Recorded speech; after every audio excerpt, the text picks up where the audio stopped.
I told you in the beginning that our work breakdown structure should be, Raymond was right, it should be nouns, because nouns, those are deliverables. Those are what you need to accomplish. Okay, kaya nga, our first here, on top of it, clean database. Okay, so that's the noun. May clean eh. Okay. I also have asked you, thank you, I've also to write the, what do you call, the duration. Franny did not write here the duration for each of the activity. For each activity. So yung kunyari, how long we, research ba? Yeah, how long we need to research. Okay. Raymond, you did not put in each activity, you just, diba, you did not write up. Anyway, okay. Now let's work on, because the work breakdown structure is part of the project planning process. First, you define the project scope. So all of you know the project scope was the expectation. Identify specific tasks using your WBS. So for you to be able to manage and oversee how long the project will take, and to be able for you to control and monitor your projects, but you know each and every specific task. I'm kind of conscious. Please. Okay, next. Who wants to read? Start with Grace.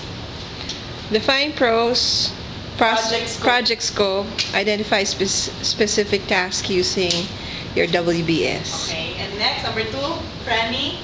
Identify interfaces between tasks. Okay, kanina, yung sabi ni Wet, who was not reporting, you don't know who's going to, sino yung nag-report na yun? Kung ISR ba siya, ang tatawag, sinong mag-confirm, you're not sure who's gonna do, after I submit you this list, are you be the one to confirm it?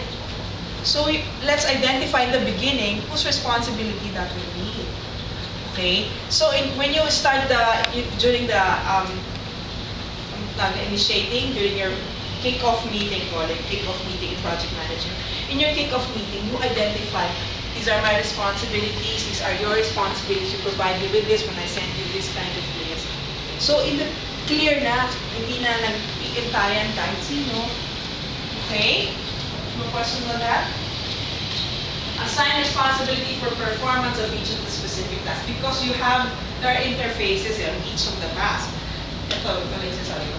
Assign for performance of each of the specific tasks. Next, you prepare a master schedule. This is a step-by-step planning process. Prepare a master schedule. What is a master schedule? How do you differentiate the two? The master schedule and the detailed task schedule. Grace. Master schedule, that's for the whole plan. And then for detailed task schedule, yun nga, if, let's say, research, how long would you be doing that? Okay, tama. Okay, you more or less know how long a project will entail. Halimbawa, even if Andrew, how many accounts are you handling for one ISR? I mean, give me one specific ISR and how many accounts does he or she have? Right now, I'm working with Lian Rico, so approximately she has like 1,200 accounts. Okay. If that 1,200, does this go through 2 weeks?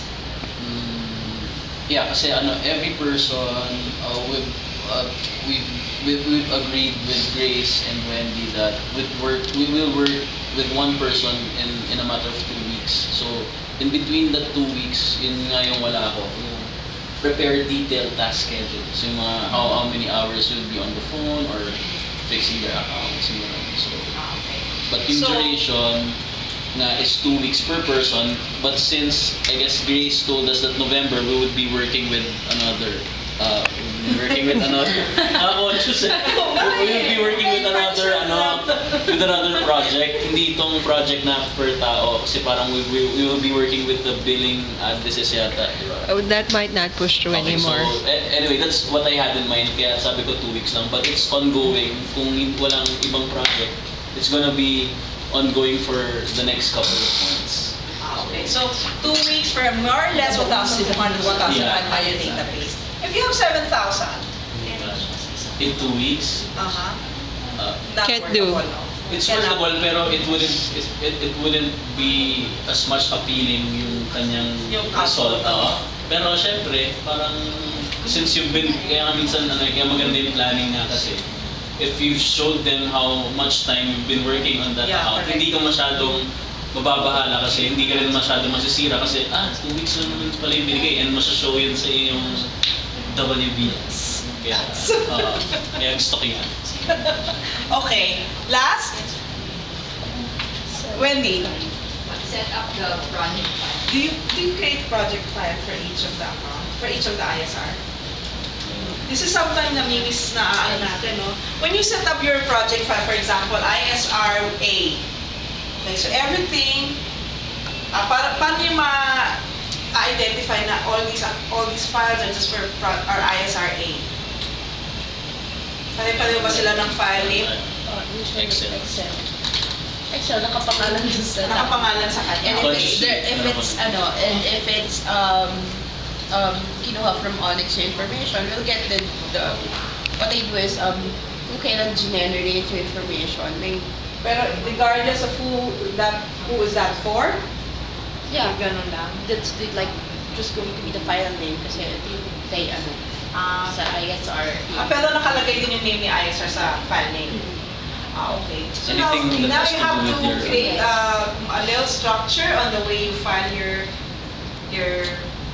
files, on the way you create your files, para it's easier for one person to locate it even with or without you.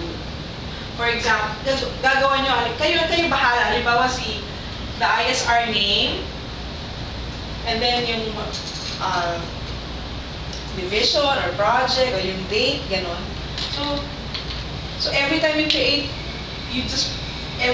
a file, nilalagay mo siya sa isang folder niya, this ISR, di ba? Para mas madali siyang mag-lock. Maraming